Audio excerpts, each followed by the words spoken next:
Hey everybody, it's Tara with Healing Adventures, where we inspire, motivate, and activate your truth, your passion, and your mission on this planet. This is week 3 of my financial transformation, and for those of you new to my channel, you'll need to go back a couple videos so that way you can find out what I'm up to and why I'm actually doing this video. But for those of you who've been following, I want you to watch this entire video. I'm going to talk about my spending habits this week, what I am doing, what I'm not doing, the impact it has on me and others, what I need to maybe shift or change that might be missing, and then I'll get a little bit more into the plan as well as the numbers, so go ahead and keep watching to the end. So this is week 3 of my financial transformation that those of you who've been watching have been following, and I'm going to get into my spending habits this week, but I'm going to try and keep this really short and sweet and to the point. So I went through the numbers and it was a little daunting, to say the least. I have everything here. I looked at the last 3 months and I have to say that I did get a large return in my taxes, so I saw definitely the shift that was going on there. But basically what it comes down to, before I get into the actual number, I want to talk about what I'm doing, what I'm not doing, because I really wanted to look at my habits for myself and how this was impacting me. I'm going to get into the spending patterns. So what I'm not doing is I'm not budgeting. I'm not tracking my finances at all. It's like I keep it all in my head. I'm not balancing my bank account. I would say a checkbook, but I don't really write checks anymore. But I'm not balancing my bank account. I'm not telling the truth to myself about my situation. I'm not honoring my true self and all that I've accomplished in life. And that might sound odd, but I just really want you to get that. I'm not honoring my true self in what I've accomplished in all of my material gains. I'm not valuing the gift that all my material gains have for both my son and I and what I've created. So also, I'm not having my money work for me. It's as if I work for my money. Like, I get up every day, I work for my money instead of my money working for me. And I'm not doing all that I know to do. I have a bookshelf here full of books. Robert Kiyosaki, I mean, you name it. T. Harv Eker. I have another book that I'm going to be talking about here in a moment. You name it, I have read all the financial books. Dave Ramsey. I am not doing what I know to do. Now, what I am doing is I'm mismanaging my funds because I don't manage them. I'm pretending it will all change soon. I'm silently stressing out all the time, like seriously. I'm ignoring the impact of all this has on me. I'm lying to myself and my son about the lifestyle that we have. So I completely lie to myself and to him, and I continue living this lifestyle that we just aren't in right now. And I know it's temporary, but we're not where we were a year or 2 ago. I try to give my son all that I think he needs or all that I think he should have. And this is a pattern that comes from my past, growing up poor, watching my mom work 3 jobs just to take care of me.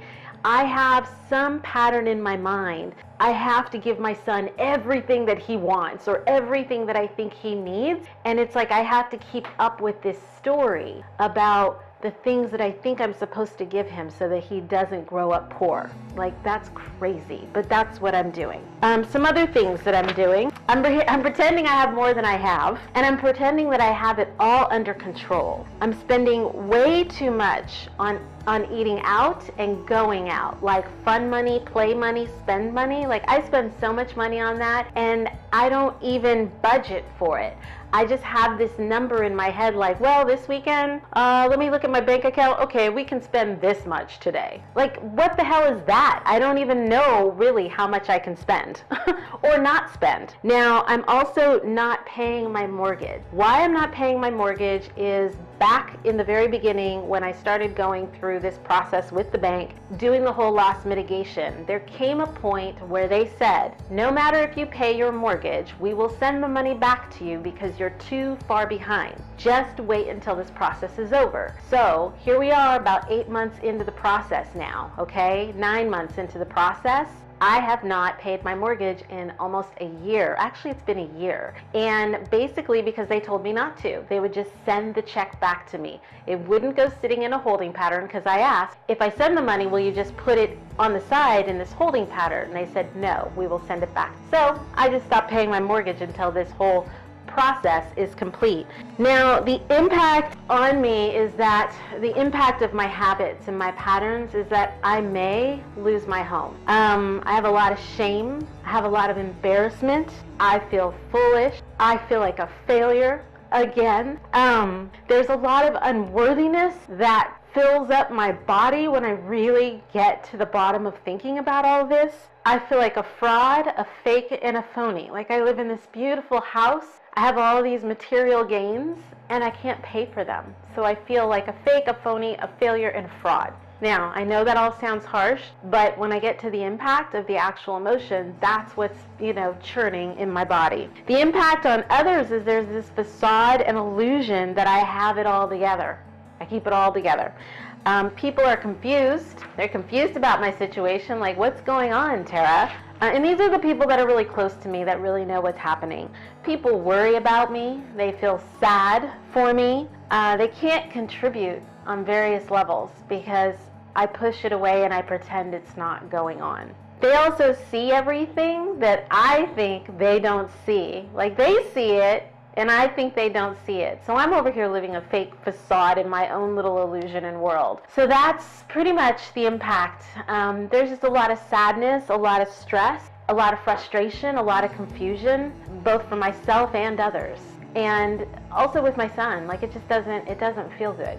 It doesn't feel good because I don't have this under control. When I started looking at the what's missing, like what's missing for me that would really shift and change this, I didn't want to just put a Band-Aid on it and say, oh, I need to be more adult about my finances, or oh, I need to just be more masterful in my finances. So as I was meditating or contemplating on this, I don't know if any of you have ever read this book. It's called The Abundance Book by John Rudolph Price. And this little book was given to me years ago. And I've done it a number of times. And if you go through it, it's kind of falling apart and I've written all in it. But this book was literally a download in that moment. And I realized that I don't know what's missing yet. I need to do a little research for myself and do some deep inner work for myself to figure out really what's missing, the presence of which would make a difference for me. And it's deeper. It's deeper than just saying, oh, let me just be more masterful in my finances and start budgeting. So, because for me, prosperity and wealth, it's not out here, it comes from within. For me, it is a God consciousness. For me, it is a connection of my sovereign self that I'm not truly connected with in this moment. Because if I really got who I am, I would not be in this predicament. But there's still something there that I have to learn, that I have to shift, that I have to grow on my own and find the answers to. So that's this week and spending.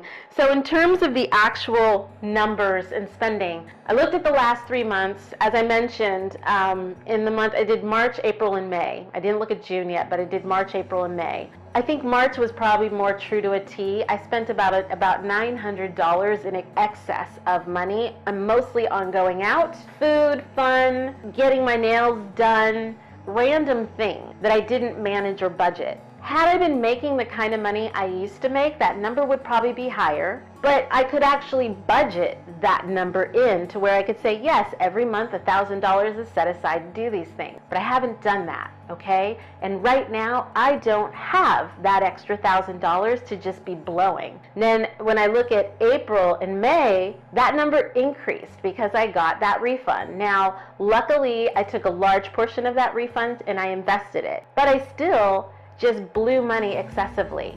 And on April, I blew enough money to cover my mortgage. And I really have to look at where was that money coming from? What was I really doing with it? And why didn't I set it aside? Why didn't I save it? Why didn't I send a check to the bank? Why not? Have them send it back to me. So these are things that I've had to really look at and be with and just experience in a way that doesn't, again, feel good. Because as I share all this with all of you, I feel foolish, I feel fake, I feel like a fraud, a phony, but that's how it feels.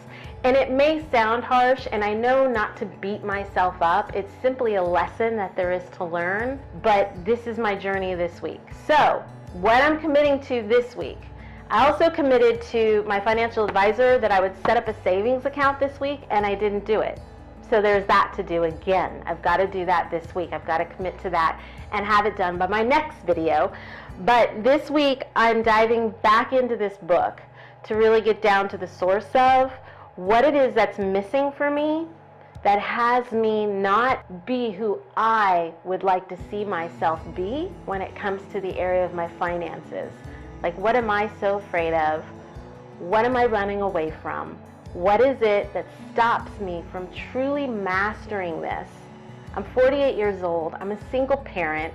I'm raising a person in this world. I want him to have mastery over his finances. I want to give back to him things that I've learned that will be useful tools for him. So that's what I'm up to this week. I'm going to talk about the foreclosure process more next week. I still have more stones uncovering for opportunity and options that I have that I do want to share with you because I feel it's important, but I definitely wanted to get into my spending this week. So thank you all for who have been watching me in this process. Those of you who are new, please check out the earlier videos. You'll see why I'm up to doing this, why I'm committed to transforming, this area of my life. For those of you who like what you see, please like this video. If you have a friend struggling in the similar area, share it with them. Comment below if you relate to anything I'm saying. By all means, please share. I would love to hear where you are with your finances. And subscribe to my channel. As you know, I'm a hypnotherapist. I'm a intuitive healing coach. There's a lot of things that I do, but right now I'm doing my own financial reset, my own financial overhaul, and I thank all of you for joining me this week. I will see you next week. Have an amazing day, and thank you. Ciao.